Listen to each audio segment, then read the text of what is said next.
Ang video pong ito ay mula po kay Solidong Kaalaman. Ang title po nito, patuloy na reinforcement ng BRP Sierra Madre.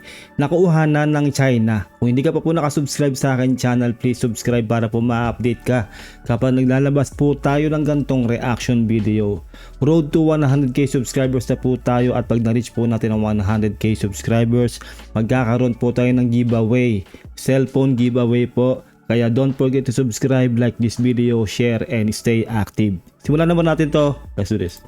Magandang balita, BRP Sierra Madre patuloy ng kinukumpuni ng AFP. Yon. Iyan ang makikita sa panibagong video na inilabas ng China, kung saan ang isang bangkang pangisda mula sa Palawan ay nasundan ng Chinese Coast Guard at napansin na may kabigatan ang dala nito na pinaghihinala ang mga kagamitan upang kumpunihin ang ating barko. Illegal transportation daw, sabi nila, no? Tinan nyo, no? Taga lang. One, ay nasundan ng Chinese Coast Guard. Illegal transportation of construction supplies under the guise of fishing. Wala kayong pakialam, China, kung magdala ng ng kung ano man ang aming mga mangingisda, at kahit na ang aming mga mga PCG, kasi teritoryo namin yan sa amin ng BRP Sierra Madre. Kailangan kong punihin yan.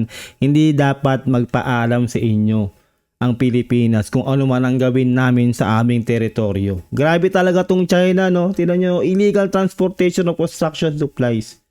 No? Wala ba kaming karapatan sa aming teritoryo kung ano man ang gawin dyan? No? Wala kayong paki dyan. Sobra na kayo, China, no? Talagang sila? Naninindigan talaga sila na tayo po ay lumalabag sa batas. Samantalang sila po, lahat po ay nilalabag po nila. No, trespassing po sila sa ating teritoryo. Yung UNCLOS hindi nila nare-respeto, pati po ang arbitral award po natin na ating napanalunan noong 2016. Hindi rin po nila nare-respeto. Pati ba naman tong sariling natin, no, ating ginagawa na to ay pakikialaman nila. Grabe talaga tong China.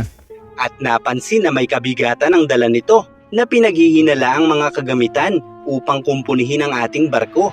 At sa sumunod na video ay makikita ang pag-angat ng mga ito patungo sa itaas na bahagi ng BRP Sierra Madre, hanggang sa sumunod na eksena ay tila may nagwe-welding na sa loob nito. Ang naturang video ay inilabas ng China bilang pagkundina sa pagpapadala ng AFP ng mga materyales patungo sa BRP Sierra Madre. Talagang naninindigan talaga sila, no? Tayo gumagawa ng illegal dyan. Teritoryo natin yan. Nakakairita na talaga tong China. Grabe. Kumbaga, parang gusto talaga nila kung meron tayong gagawin dyan sa West Philippine Sea, ay magpapaalam pa tayo sa mga lecheng Chinese na yan. Kaya kailangan po talaga, talagang utakan po natin itong mga Chinese na to, tulad po ng ginawa po ng nating mga mangingisda na yan, no? Talaga pong sila yung nagdala ng construction material. Kung totoo po yan, kasi po sanay na po tayo sa China na gumagawa-gawa lang po sila ng mga propaganda, no? Ng mga fake news, no? Pero po kung totoo yan at talaga pong nakukumpuni po ang ating BRP Sierra Madre at may ganung taktika po ang ating mga PCG, no? Ang ating gobyerno diyan para magdala po ng supply diyan sa BRP Sierra Madre, ay good job po, no? Kasi po talaga pong napagtagumpayan nila, at yun nga po nagwe-welding na. Kung totoo po yan. Kasi po, ako po ay medyo naaalangan pa po ako sa ganitong balita, lalo po kung galing po ng China. Kasi po pwede po maggawa-gawa lang po sila. Sanay po sila sa fake news, no? Pwede po maggawa-gawa na po sila dyan ng ganyan para po madiintan naman tayo na naman po yung mabaliktad. Alam niyo na po yung mga strategy ng China upang kumpunihin ang nasabing barko. Gayunpaman, para sa Pilipinas ay karapatan natin na kumpunihin ito. Tama. Upang mapangalagaan ang seguridad, hindi lamang para sa mga sundalong nakaistasyon dito, subalit pati na rin sa pangangalaga ng ating teritoryo. Correct. Kaya naman sa tagpong ito ay malinaw ang pagnanais ng administrasyong ito at ng sandatahang lakas ng Pilipinas na pangalagaan ang ating teritoryo. Huwag tayong patitinag, no, sa ating gobyerno. Good job po, no? Kung totoo po itong nangyayari na yan, good job. Kahit po ano pong sabihin ng Chinese na yan, yung mga Chinese na yan, kahit ano pong sabihin po nila na pagbabanta po nila, gawin po natin yan kasi po karapatan natin yan. Unang-una po sa atin po yung BRP Sierra Madre, teritoryo natin yan, yung Ayungin Shoal. Dapat lang po nagawin natin yan. Hindi po tayo dapat magpaalam sa pesteng China na yan. Gayunpaman, sa nakaraang pangyayari noong June 17 ay hindi natin maialis na nagkaroon talaga ng pagkukulang sa side ng AFP dahil malinaw sa mga lumabas na video na nilapastangan lamang sila ng mga Chino Kuyog sa kabila ng kanilang kalamangan sa posisyong ito. Kung iisipin kasi nating mabuti, bukod sa 3 malalaking hardshell inflatable boat ng AFP sa videong ito, ay mayroon pang mga Pilipinong sundalo ang nasa taas ng BRP Sierra Madre kung saan naganap ang tagpong ito. At kung ipinakita lang ng ating mga sundalo sa mga Chino na handa silang gumamit ng armas laban sa mga patalim at palakol ng China, ay marahil hindi sila nagawang kayan-kayanin ng mga ito. Kasi nga naka-maximum tolerance tayo. Yun po ang malaking problema talaga, no? Naka-maximum tolerance tayo. Kaya tuloy, ayun na nga, sabi nga nila, palakol laban sa kamay. No, kumbaga tayo po ay hand to hand, kumbaga dito hand to hand combat tayo dito, no. Tayo ay sumasalag o sasalag ng palakol, kutsilyo, yung may matulis na bagay na pinambubutas nila dun sa ating inflatable, no. Although may mga dala silang mga baril dyan, eh hindi rin naman nila nagamit ang ating mga AFP. Which is kinuha pa nga yan ng mga Chinese, no. Kasi nga hindi nga natin magamit kasi nga maximum tolerance nga tayo. Kaya para sa akin, no, lagi kong ulitin sana po hindi na po tayo mag maximum tolerance kasi po sa susunod na may mangyayari na naman pong ganyan ay talaga pong sasaktan na naman po tayo ng China. Real talk po yan kasi alam po nila na tayo po ay naka-maximum tolerance. Alam po nila na hindi po tayo gaganti. At palakol ng China, ay marahil hindi sila nagawang kayan-kayanin ng mga ito. Kaya't masakit mang aminin ay malaki talaga ang pagkukulang ng AFP sa tagpong ito. Gayunpaman ay wala namang perpekto. At tiyak ay mauulit at mauulit pa ang ganitong senaryo. At sana sa pagkakataong maulit ito, ay palaga na sila ng ating mga sundalo. Tama. Kung pumalag kasi ang AFP sa pagkakataong ito, ay magiging malinaw na sana sa lahat na isang armadong pag-atake ang ginawa ng China na magti-trigger na sana sa mutual defense treaty natin sa Amerika. Subalit dahil hindi nga pumalag ang AFP laban sa mga palakol at bolo nila, ay nagagawang iparating ng China ngayon na ang kanilang mga dala ay para lamang sirain ang dala ng ating mga sundalo para pigilan ang pagre-reinforce sa BRP Sierra Madre. Ano nga yan kumbaga para sa akin, no, ano yan, akop, ano na yan, kasi nakapanakit sila May naputulan ng daliri, no. Kasi nasa MDT yan nasa kontrata ng MDT yun, na pag may nasaktan, no, sa part po natin o may nasawi, no. Sa part po na to, may nasaktan po talaga.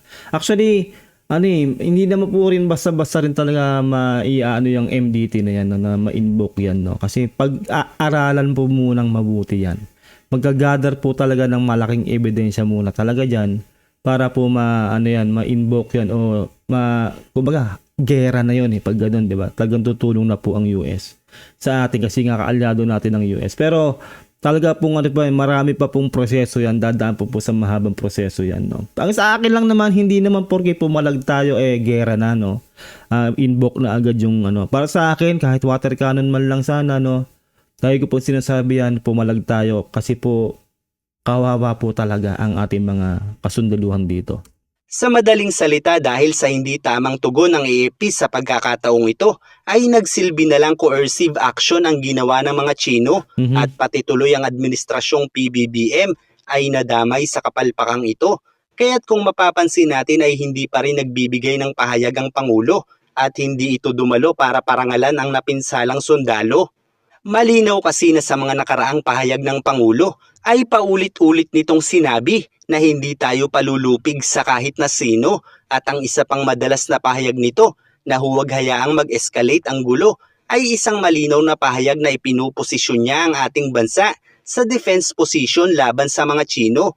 Well, yung according dun sa kasi nga nagbigay na po ang ating gobyerno ng salaysay diyan o ng public announcement, no, na talagang sinabi po nila na unang-una nasabi na misunderstanding saka accident lang daw, pero po talaga pong meron na po talaga tayong final talaga dito na sinabi na po talaga na sinadya po talaga na gumamit ang puwersa ng China diyan sa sitwasyon diyan sa Ayungin Shoal nung nagkaroon nga ng ganung enkwentro, no.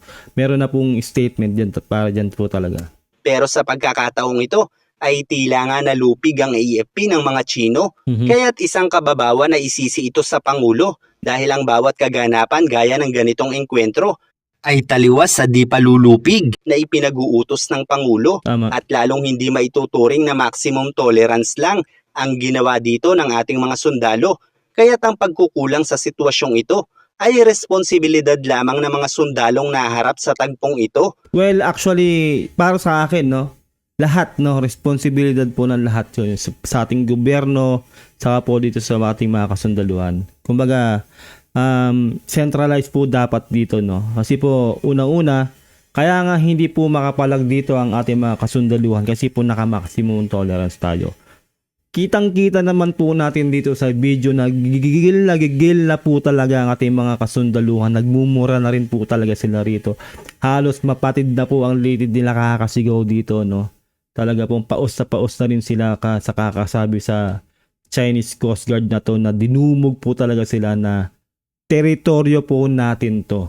'Di ba? Itong Ayungin Shoal, pero hindi po talaga nakikinig ang Chinese Coast Guard. Ano pong magagawa nila? Talaga pong yun po ang utos, no, na maximum tolerance. Kaya hindi po sila talaga papalag, no? Pero kung hindi po tayo naka-maximum tolerance, ay nako, talaga po alam niyo naman po ang Pilipino kung gaano po katapang ang Pilipino. Kahit gaano pa kadami yan, papalag po ang Pilipino. Siyempre po, meron po silang respeto sa ating Pangulo at sa ating gobyerno. Kaya yun po ang kanilang sinumpaang tungkulin, ang sumunod sa ating gobyerno. Kaya po nangyayari rin po yan. Maximum tolerance po kasi tayo. Gayunpaman ay wala namang perpekto as long as nananatili ang pagnanais ng ating gobyerno na mapangalagaan ang ating teritoryo. Kaya't sana ay magsilbing aral na ang pagkakataong ito at mas maging matalino pa ang ating mga sundalo Tama. kung papaano nila ika-counter ang China sa mga pagkakataong ganito. Samantala sa panibagong ulat ay inirekomenda ng National Maritime Council sa Pangulo na isa publiko at gawing regular ang rotation and resupply mission ng ating mga sundalo. At base sa mga pahayag na Executive Secretary Lucas Bersamin, ay layunin nito na inormalize na ang resupply mission sa pamamagitan ng pakikipag-ugnayan sa China. Nako, Bersamin, wag na po, no? Sabi ko nga wag na kayong hawak ng mic nang dahil sa inyo ay nagigil ang mamamayang Pilipino, no? Sa sinabi niya na talagang aksidente lang po at misunderstanding. No, there's no such thing as accident and misunderstanding. Sinadya po yan ng China. Hindi po tanga ang tao, hindi po bobo ang tao. Kitang-kita sa video na talaga pong sinadya ng China na gumamit ng puwersa dito sa Ayungin Shoal. At yun na nga, meron na nga pong naputulan ng daliri. At sinira po nila lahat ng inflatable, lahat na makukuha po nila ay kinuha nila. Pati po ang personal na gamit ng mga sundalo, pati po ang cellphone ay pinagsisira rin po nila. No, kaya nonsense po yung sinasabi dito ni Mr. Bersamin, no. Wag na po kayong hawak ulit ng mic at mag-public announcement, please lang po. Sa madaling salita ay naniniwala ang konseho na kung ipaalam natin sa China ang resupply mission ay walang mangyayaring gulo. Kasi parang nagkakaroon naman po tayo ng regular resupply mission sa Ayungin, di ba po? Ano po yung magiging difference? Well, we just don't know that if the reason for this is there was no prior knowledge on the part of China that we were resupplying. They knew that we had to resupply, that we were resupplying. It's just a normal, routinary matter. So Hindi dapat magpaalam ng Pilipinas sa China ng kahit na anong gagawin nating aktibidades dyan sa West Philippine Sea. Nako, sabi ko na. Wag na po kayong magsasalita sa mic. Nako, Mr. Bersamin. No. Para na rin po tayong kumbaga magpapaalam ka doon sa amo mo. Boss, dadaling ko lang po to doon sa kabilang no? Ganun. Parang ganun Hindi po ganun Sarili po nating teritoryo yan. Maling-mali po talaga nang magpaalam tayo sa China. Ayun nga po, no, naiutos na rin po ng ating Pangulo yung update po, no, updated po itong sasabihin ko na hindi na po ipapublic ang lahat po ng resupply mission schedule o kahit ano po pong aktibidades dyan sa West Philippine Sea. Hindi na po ipapublic. Yan po ang sabi ng ating Pangulong Bongbong Marcos. Taliwas po ito sa sinasabi nito ni Mr. Bersamin, no? Ang gusto ni Mr. Bersamin ay magpaalam sa China. Na hindi naman po talaga dapat, no? Hindi po. Kasi po, tayo po ay may sarili po tayong batas. Sarili po nating teritoryo yan. Hindi po tayo dapat magpaalam sa China. Real talk. Because I think this is a matter that can easily be resolved very soon by us, and if China wants to work with us, we can work with China. No. Subalit malinaw rin naman na hindi papayag ang China na i-reinforce natin ang ating barko dahil hinihintay na lamang nilang gumuho ito. At kung makikipagkasundo tayo sa China na pagkain lang ang ating dadalhin sa BRP Sierra Madre, ay tiyak mas malaking problema kung mahuhuli nilang magdadala tayo ng mga materyales para kumpunihin ang barko. Gayong nais pala nating isulong ang transparensiya sa mga Chino, kaya't maaaring mawalan ng kasaysayan ang sinimulan ng Pangulo. Kita nyo naman na parang para sa akin nakakaamoy ako ng something dito. No? Pro-China, nako. Alam nyo na, no, itong nagsalita na yan, yung si Bersamin, no. Hindi siya nag-iisip, no, mawawalan ng saysay lahat ng mga sinabi ng ating Pangulo, ng pagdedepend ng ating Pangulo sa ating bansa. Filipinos will not yield. Tapos makikipag-usap ka sa China, tapos magpapaalam ka sa China kung ano ang gagawin natin dyan sa West Philippine Sea. Malaking kalokohan po yan. Kaya nga po yung update, no, kumbaga kinontra na po ito ng ating Pangulo, no, hindi na po ipapublicize ang lahat ng aktibidades dyan sa West Philippine Sea. Kung anong schedule ng resupply mission, hindi na po ipapublic. Nang dahil po kasi doon ay nauunsyame at talaga pong nai-intercept po tayo ng China at ulit po nung nangyari po na yon, no, kitang-kita naman na nakuyog po tayo. No, kasi hindi po natin maaalis po talaga na meron pa rin po talagang nagkalat na spy po sa ating gobyerno na mga pro-China. Kaya ngayon po ay talaga po nag-iingat na po ang Pangulong Bongbong Marcos, kaya hindi niya na po ipapublicize. Inutos niya na po yan na hindi na ipapublic ang mga gagawin dyan sa West Philippine Sea. Para kumpunihin ang barko kung aaprubahan niya ang rekomendasyong ito. Ang nararapat kasi sa panahong ito ay aminin natin ang pagkukumpuni sa barko dahil karapatan naman natin ito Tama. para sa ipinaglalaban nating teritoryo. Correct. At upang maging matibay at ligtas ang barko para sa ating mga sundalo, maaari din nating sabihin sa China na kung nais nilang pumayag tayo na alisin ang ating barko sa Ayungin Shoal, ay marapat lamang na alisin rin ng China ang lahat ng artificial island nito sa ating Correct. mga isla, partikular na sa Scarborough, na noong sinaunang panahon pa lamang ay pinangingisdaan na ng mga Pilipino. Gayunpaman dahil Isipin nyo, no, threatened na threatened talagang China, no. BRP Sierra Madre lang yan, ha. Samantalang sila may mga artificial island sila. Isipin nyo yun. Outpost na nga lang natin yan dyan, eh. Nagsisilbing outpost natin yung BRP Sierra Madre. Pero sobrang silang threatened. Simpleng resupply mission lang, binubuli talaga tayo. Talagang ganon sila kagahaman, no. Samantalang sila, sandamakmak na artificial island na ang tinayo nila dyan sa West Philippine Sea. Sobrang gahaman talaga ng China. Kaya hindi po dapat magtiwala sa China at never na magpapaalam dyan sa lecheng China na yan. sinaunang panahon pa lamang ay pinangingisdaan na ng mga Pilipino.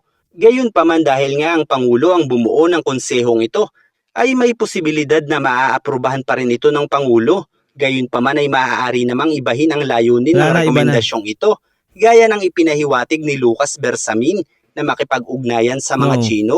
Hindi na po yan, no. Kahit na si Pangulong Bongbong pa Marcos pa nagtayo niyan, ay hindi po talaga pong iba po yung sinulong po natin Pangulong Bongbong Marcos. May paninindigan po ang ating Pangulo, no. Kaya po talaga pong napaka-solid po ng ating Pangulo.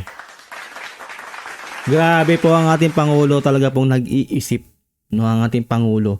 Hindi po siya basta-basta nagdi-decide ng kung anong bagay na alam niyang maaargabyado po ang ating bansa. Sipin niyo yun, no? Talagang kumbaga news blackout na ngayon. Kapag may gagawin na resupply mission sa West Philippine Sea dyan sa BRP Sierra Madre, hindi na pwedeng i-public. Para hindi alam ng kahit sino, kahit ng mga Chinese na yan. Dahil maaari naman talaga nating isa publiko ang bawat resupply mission ng bansang ito. subalit hindi para makipag-ugnayan sa mga Chino, sa halip ay upang ipakita sa mundo na wala tayong dapat ikabahala sa rotation and resupply mission sa ating teritoryo dahil malinaw sa internasyonal na komunidad na ito lang ang ating paraan upang mapangalagaan ang natitira nating teritoryo na ipinagkaloob sa atin ng international law na nagbabasura naman sa claims ng mga Chino. Kaya't ang rekomendasyong ito na may layuning makipag-ugnayan muli sa mga Chino ay isang desisyong maaaring ireporma ng Pangulo at ang pagkukulang ng IEP sa tagpong ito ay maaari ring i-improve ng ating mga sundalo. Kaya't ang ilang maling desisyon na nagaganap sa ilang ahensya ng gobyerno ay hindi basta na lang maaaring isisilahat sa Pangulo dahil ang bawat ahensya ay may diskarte para ipatupad ang mga layunin nito na hindi sa lahat ng pagkakataon ay makokontrol ng nag-iisang Pangulo. Kaya't magpasalamat pa rin tayo dahil malinaw ang layunin ng Pangulo na hindi palulupig sa kahit na sino at ang kailangan lang nating gawin para magkaroon ng ambag sa administrasyong ito ay magbigay ng boses sa maling pamamalakad ng ilang ahensya ng ating gobyerno upang maisulong ang tunay na layunin ng Pangulo. Kaya't palaging maging matalino at himay-himayin ang nagiging aksyon ng bawat ahensya ng ating gobyerno. Yun ang maganda kasi sa ating Pangulong Bongbong Marcos, hindi siya basta-basta nagde-decide.